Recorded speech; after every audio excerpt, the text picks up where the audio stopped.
Umva neza, izi ni impamvu 10 ziteye ubwoba zigomba gutuma na rimwe utazigera ushakana n'umugore wabyaye mu bitaba female. Tega amatwi. Iyi ni turi mu Tanyi Rwanda, menya byinshi kubera mu isi. Nitwa Samuel Mugisha cyangwa se Mugisha Samuel. Wibuke kuri subscribe wowe. Ubuhamya twahawe ati sinita ku buryo abantu bamwe babisiga cyangwa se zabisiga isukari bagerageza kukumvisha ko ari byiza, uko ibinyamakuru bizagerageza kukuyobya cyangwa se uburyo urukundo rwaguhuma amaso.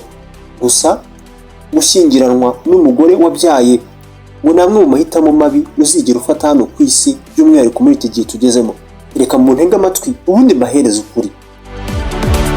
Ibi ni bimwe mu bintu ugomba kuzazirikana kwitegura nufata uyu mwanzuro. Niwiha umugore cyangwa se niwihereza umwanzuro wo gushakana n'umugore wabyayeho cyangwa se umukobwa, uzahora uri amahitamo ye ya kabiri. Reka tujyane. Umwana we azahora azi imbere yawe. Buri gihe umugore azaba ashobora gukoresha uyu mwana agukoresha nk'umugabo. Uzabyanga ubyemere, gusa uzahuruza ku mwanya wa kabiri mu mutima we, uko wakirijya ukimara kose. Ikindi ngo nufata umwanzuro nk'uyu uzagende witeguye ko uzaba ufashe inshingano z'umwana w'undi mugabo. Itegure kwambika, kugaburira, kubakira, kwigisha umwana utari uwawe. Ntutekereze ko ibi ari ibintu byoroshye, ni ibintu bizagusaba imbaraga. Uzabikora wiciraguraho, gusa uzabikora. Se w'uwo mwana yaba ari muzima cyangwa se yarapfuye, ni wowe uzishyura igiciro cyo guta inshingano kwe nk'umugabo. Ibi ubitekerezaho kangahe? Burya aba female benshi nta rukundo baba bagamije usibye gushaka aho bahungira ibibazo. Uwo bahungiraho bazisanga bakeneye umugabo mwiza, kumwubaha no kubana nawe neza mu mahoro, nyamara igihe cyarabarenganye. Bazagukoresha nk'umugabo wabo. Rero ikarita ya banki yabo ATM, ubwo ni ugukemura ibibazo byabo nyine. Nimvuga gutyo, umuntu wo kwita ku bana babo nuko bazagukoresha umukozi utishyurwa cyangwa se utishyurirwa ibyo yakoze kugeza igihe bazaba batakigushaka. N'aba female ibyo nubimwemerera, kwigenzura bizakugora.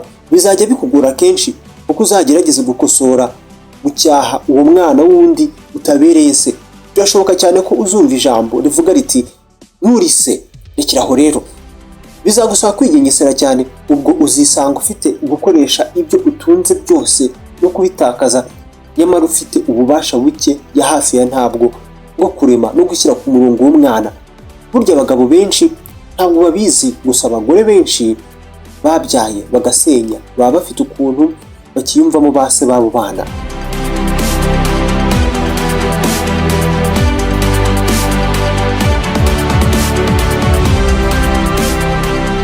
Ibi byaba bituruka ku kumva hari inshingano bafitanye n'abo babyeyi cyangwa se abo bagabo za kibyeyi, cyangwa se ibibazo baba batararangizanyije.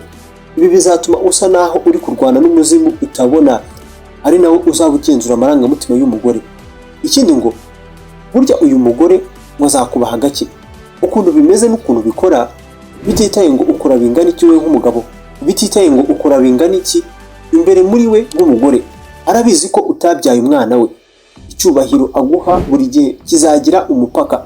Kenshi na kenshi ibintu igihe byabaye bibi cyangwa se byabakomeranye nibwo uzabibona nk'umugabo. Reka tuvuge ku mwana. Uyu mwana azakwishyiramo. Bizabikubiye cyane rwose ko azakwishyiramo. Abana benshi bavutse ku bandi bagabo bakunze gukurana imijinya ko uwo mubyeyi w'umugabo wundi bakuze babona yaba yarasimbuye se kuri nyina. Ibi ntabwo bizita ngo uri umubyeyi mwiza gute. Uzagerageza kose uzaba umeze nk'umwinjira kuri nyina. Aya ni amagambo turi gukoresha, nyamara utazishimira kumva igihe byakubayeho. Amahirwe menshi yo gutandukana azaba kugira amajanja. Abahanga baravuga bati imibare burya ntabwo ibeshya. Abagore babyaye bagasenya baba bafite amahirwe menshi yo gukora divorce ndetse no kubaka urugo rudashyitse. Amahirwe menshi azaba hari ko uzandikwa nawe mu gitabo cy'abagabo batandukanye nawe. Ibi ushobora kubyumva neza kuko abagore nk'aba baba barakoze amahitamo yabo mabi kuva kera hose cyangwa se mbere hose. Ibaze nawe umugore utarabashije guhitamo neza se w'umwana we wa mbere. Iki kiguha icyizere ko wowe yaguhisemo neza. Ubwenge nk'ubwo yabukuye he, abukura he? Umuntu wananiwe gukora imibare rimwe biba bishoboka cyane ko yanabisubira.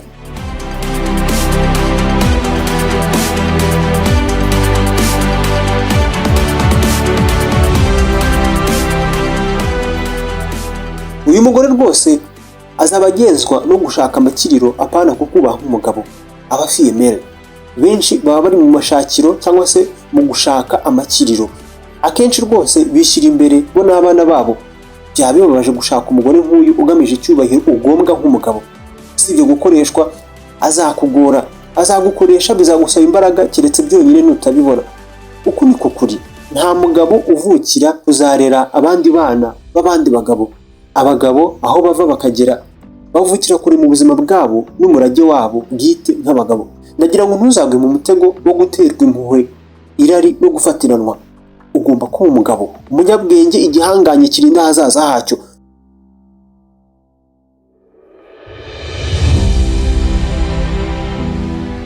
Aya magambo twakoresheje ntabwo agamije kwibasira abagore babyaye. Turabizi barwana intambara zitabarika, ariko abagabo baba bakwiye ubwenge no kumenya ukuri. Ni ubutumwa baba baduhaye ubuhamya. Komeza umenya byinshi kubera mu isi, ukurikira Telemontagne Rwanda, wibuka gukora subscribe. Video iri ku kirahuri cyawe ndabizi uraza kuyikunda nuyireba. Girebe nonaha ngewe naho utaha.